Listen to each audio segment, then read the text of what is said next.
Evolve Shaman is certainly a fun deck, very strong. If you're not seeing a whole lot of Death Knight or a whole lot of Rogue, this deck is actually going to be great. It's especially bad into Rogue. Rogue just totally wrecks this deck because it can remove any kind of board. It removes the wide small boards, it removes the big tall boards, and so we just lose to Rogue hard. But if you're not seeing specifically Death Knight and Rogue, I think you're going to be able to climb ranks with this deck if you so choose. I'm Uncorrupt, and I'm going to be taking a deep dive look at Evolve Shaman. Before we go any farther, I just want to get a couple of the basics out of the way. Win condition, how does the deck win? The deck wins by placing minions on the board. Potentially we can give those minions extra attack with the Bloodlust and punching our opponent in the face. So pretty much in most games you're not going to be able to win if you don't have a board presence that is carrying over from your previous turn.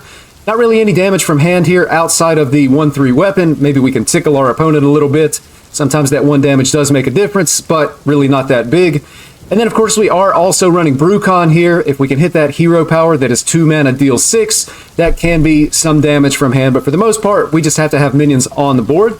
Taking a closer look at the list, this is the most popular list. If you're against this deck on the ladder, this is likely what you're going to see. And it's a good place to start off with if you're wanting to try the list out for yourself. Of course, adjustments can always be made. I encourage you to get out and experiment as well. We're running the full Evolve package here. We have Convincing Disguise, we have Muck Pool, as well as Primordial Wave. And then you can see in the early mana cost of the deck, we have Schooling. This is really just a way to fight for the board early. It's kind of like an anti-aggro card. Wind Chills as well. A bit of an anti-aggro card or a way to stall our opponent's side of the board and actually draw a card. That's pretty good for us.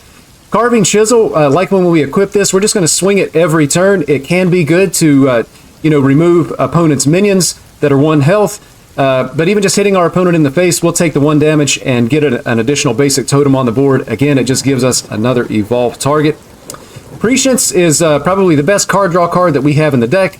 Every minion that is in this deck costs 5 or more, which means when we play this card, we're guaranteed to get the 2/2/3 taunts, and we're going to get to draw some of our bigger minions, so it actually ends up being pretty good. Wildpaw Cavern, of course, is really just 3 minions in 1 card. Even though they come out over the course of a couple of turns, it's just nice to be able to have those minions. First of all, because there are 3/4 that can freeze our opponent's face. But again, just having bodies on the board to be able to evolve or to be able to Bloodlust. You're going to see Command of Neptulon here. This is, again, just removal. The 5/4 is actually a premium evolve target. We can take a trade with a minion on our opponent's side of the board and then evolve that minion into a nice healthy 6 or possibly 7 drop based on the evolve tools that we have in hand. Shadowhunter Vol'jin, there's really 2 ways to use this card, and we want to make sure that we stay flexible when we're playing the game. We don't want to tunnel vision any one way to play this card. But first of all, you can use it to, say, pull a totem off the board, either your hero power or from the Carving Chisel, and switch it with one of the minions that we have in hand. So ideally, we would want to pull either Glug or Neptulon the Tidehunter out of our hand to be able to switch it with a totem. So potentially on turn 5, we would have the 3/6 body from Vol'jin as well as Neptulon the Tidehunter. Sometimes you just overwhelm your opponent just with this one simple play. The other thing that we can do with this card is actually use it against our opponent. We can switch a minion on our opponent's side of the board. If they have a really powerful minion, for example, against Miracle Rogue, if they have a big 8/8 minion, we could switch it with something else in their hand. Maybe we could hit a Concoctor, and now they only have a 1/2 on board. Potentially, we could hit their Astalor against Druid. We could hit, potentially Bran. We could hit a Nubarak. Lots of different things that we could do to punish our opponent by being able to switch an existing card on the board with a card that they have in hand. So Shadowhunter Vol'jin, just a little bit flexible, high roll potential, and then also a defensive tool to be able to take something really good out of our opponent's hand so that they don't get the battle cry. Tiny Toys, again, just premium evolve target. This card fits so perfectly in Evolve Shaman, and especially with Primordial Wave or with an infused Convincing Disguise. Being able to get 5, 6 drops or possibly 7 drops based on our evolve tools is just really strong, really good in this deck. And then we're also running the Goldshire Knolls. Again, this can be early removal if these can be cheap while we have a lot of cards in our hand. And again, just a premium evolve target. It's already a 10 drop. It's just going to shuffle into a different 10 drop. Keeping in mind that some of the 10s, we have anywhere from 8/8s all the way up to Deathwing at 12/12. Some of those are healing in the form of the Moarg that has the Death Rattle gain 8 armor. Some of it is going to be Rush from the Stoneborn General, I think is the name of the card. The 8/8 Rush that summons an 8/8 Rusher when it dies. Then, of course, you could hit the Nathrius at 10/10 with Lifesteal. So lots of good potential Also some bad potential if you evolve a Null into a Null, but typically just a good card. Now, one thing that I also want to point out here is one of the biggest high rolls that you can have with this deck early in the game is when you're on the coin, you can play Schooling on turn 1, and then on turn 2, we're able to play the Null, and then we're able to coin out the Muck Pools, and we can actually evolve into a bigger 10 mana minion on turn 2. And a lot of times this can potentially just be enough to blow your opponent out of the water. It is a high roll. It's not going to happen very often just because it's a very specific combo, and we have to be going second in the game, but it's definitely something that we want to keep in mind. Potentially, it just gives you wins if you're able to hit that. That's pretty much the list. I'm done talking about it. Let's check it out and see how it plays in some games. Mulligan for this deck is pretty straightforward. We're going to be keeping Schooling and Muck Pools here.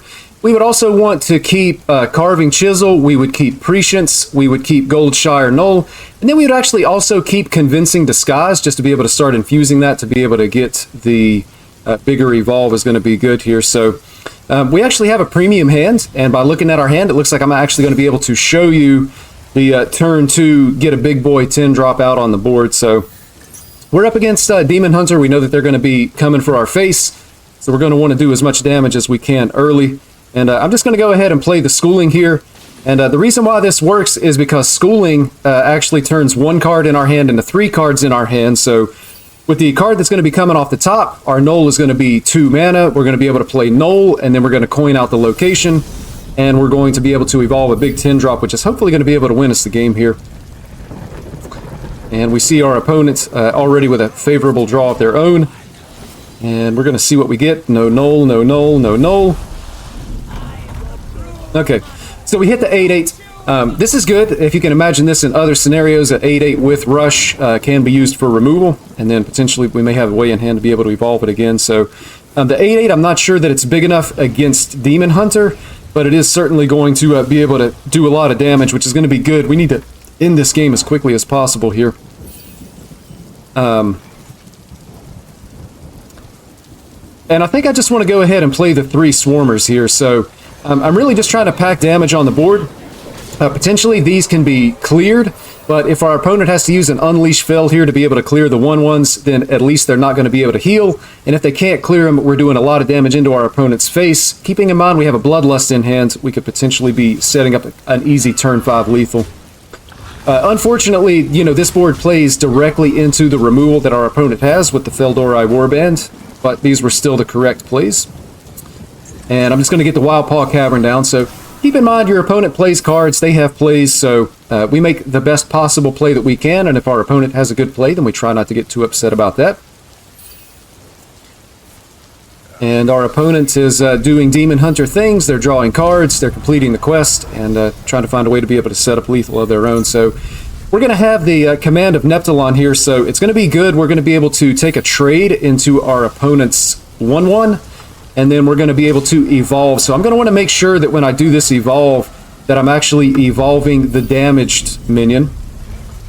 And we're also going to want to evolve. When you do the evolve here, you want to make sure that you evolve...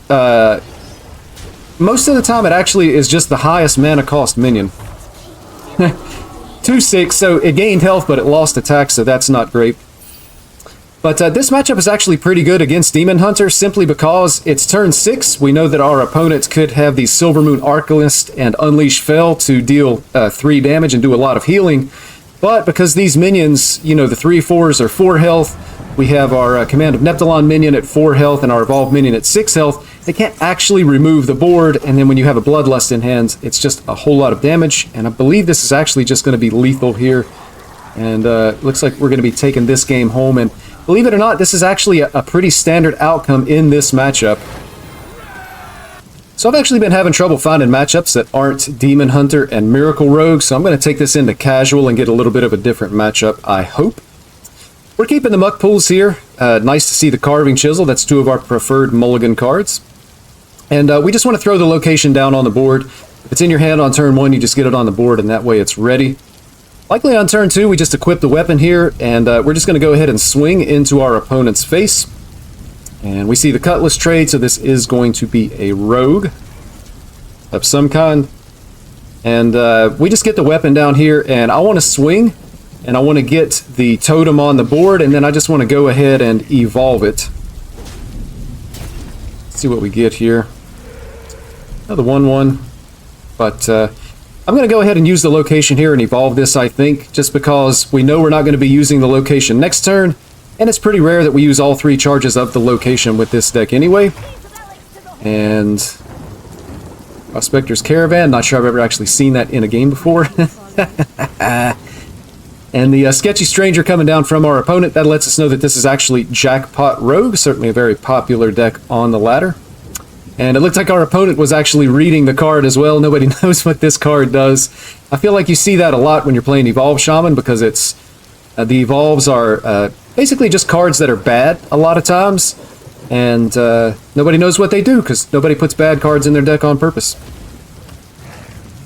And we see the Null come down, so it looks like our opponent actually has the board here. And Farsight is the top deck. So one thing that concerns me about this matchup is I don't want to take too much damage. I'm going to go ahead and use the Farsight, and we hit our second weapon here, so that probably one of the worst draws that we could hit in our deck from the Farsight. And I think I actually want to swing into the 3/4, so this might look a little bit weird, but I want to soften up the Null. Just in case I decide that I need to Schooling next turn, I can Schooling and clear my opponent's board, at least as it stands now. That's going to be an option. I just don't want to take too much damage too early in the game, and let my opponent get my health total too low.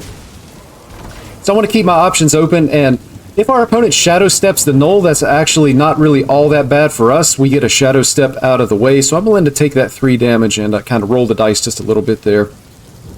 Schooling does clear this up, but it kind of leaves us with Schooling and a Totem. Wildpaw Cavern into Command of Neptulon just feels like a stronger play. We Wildpaw Cavern, we do take most likely 5 damage here, but Command of Neptulon is going to clear at least these 2 minions off the board next turn, and then we'll also be able to evolve. So I'm going to hold the location charge here, don't want to evolve a totem again. We're going to evolve a nice 5-mana minion, and of course I'm going to want to evolve the Command of Neptulon minion that has the lowest health left. Want to make sure we think things all the way through. We see the secret come down. It could be a perjury. It could be potentially a double cross. I don't really care if it's the double cross. That would draw our opponent 2 cards if we spend all of our mana. We just want to play for tempo, meaning I just want to put the strongest board in play as possible. So 5 mana, I'm still playing the Command of Neptulon. I don't really care if my opponent draws those 2 cards in this particular situation here. And Convincing Disguise, being able to infuse that with Tiny Toys in hand is certainly very good. And we actually see a sticky situation here. So we're going to take the trades that we can take. We're going to evolve the 5/1 Elemental from Command of Neptulon. And we hit a 5/5, so slight improvement there. And then we're just going to equip our free weapon and hit face. Keeping our board as wide as possible. If we draw Bloodlust at any time, we could just end the game as long as we have a nice wide board. And having the Tiny Toys and the Convincing Disguise in hand is going to be pretty good for us here, as far as being able to generate just a nice big board and be able to evolve it. You can see here our opponent making plays of their own. They understand that Bloodlust is going to be a win condition, and they're trying to remove as many minions as they can. So good play from our opponent. Always happy to see that. And again, they're just trying to remove cards, so they get us down to only 2 minions on the board. Pretty decent turn from our opponent. But you can see that we've been able to swing the game. Command of Neptulon, just such a strong card. We were able to swing the board in our favor on that turn, and now it looks like we'll be able to hold on to it. Convincing Disguise is not infused yet. We do have the Schooling, if we would like to get it infused, but it only needs 1 more minion here. And Prescience being the draw, I think we can actually just Prescience. We're going to definitely summon the 2/3s because we know that we have only 5-cost minions and higher. And then one of those 2/3s is going to die, if nothing else, from the 3/4 on our opponent's side of the board. So the play is going to be Prescience here. I'm going to Prescience and probably just spend my mana on Schooling. We always want to try to spend all of our mana if possible. And then all damage is going to be going into our opponent's face here. We just want to get their health lower and lower and make it more likely that we can find lethal with Bloodlust. And you can see Shadowhunter, Vol'jin, and Neptulon the Tide Hunter in hand for some potential shenanigans. But our board is so wide, it's unlikely that we're going to be able to do that. If we summon Neptulon, then we would want to be able to summon the 2 Colossal Appendages as well. So next turn, again, Convincing Disguise should be infused because only 1 minion needs to die. And if we have space on the board, we're likely going to Tiny Toys. If we don't, maybe we just Convincing Disguise whatever we have left. And of course, Bloodlust could be lethal. We see the Crab come down. This is pretty strong for our opponent, but having their face frozen is going to prevent them from being able to remove at least 1 additional minion from being able to swing their weapon. But our opponent's at 15, getting low. Doing a good job at fighting for the board, though, so good play from our opponent. And always happy to see a nice back-and-forth game of Hearthstone. Both decks actually battling for the board here. I know some people, this is their ideal game of Hearthstone. Board matters, we're fighting on the board, and both players really making some things happen.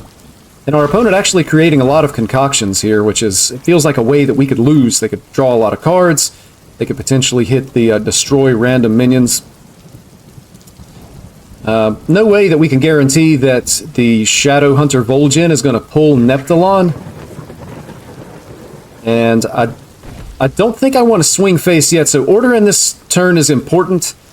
I'm going to want to attack with the minions, and then Tiny Toys, then Convincing Disguise. That's going to have me a full board. Then I'll be able to evolve with the location. I just want to make sure I get all the Tiny Toys minions, so I'm going to remove Putricide just to prevent random stuff. We'll freeze our opponent's face. And then I'm going to get down the Tiny Toys. We're going to evolve. And Evolve Minion is pretty good. A little bit of a roll here with the Assassin, so we're going to evolve that minion, try to get them just a little bit bigger and a little bit stronger here. And I think I'm actually just going to hold this weapon charge just because it is the last attack that we have. And putting our opponent in a pretty bad position here. They only have 10 health, so Bloodlust is lethal. They're going to have to remove basically our entire board. Oh wow, Ajax Hexen, a really good start here, especially with Halla the Matron. We're expecting a lot of spells from our opponent and a lot of random damage. They could be able to remove this board, which would be strong for them and really unfortunate for us, because if we lose this board, it's looking like we're going to have a hard time actually taking the board back, and could be in a position to lose here, which would be just a bit unfortunate. It's going to come down to the concoctions, I think. Again, just how much they're actually able to remove. And the random damage. And we actually have 13 damage on the board. That is going to be lethal. Thank you for watching. I'm Uncorrupt.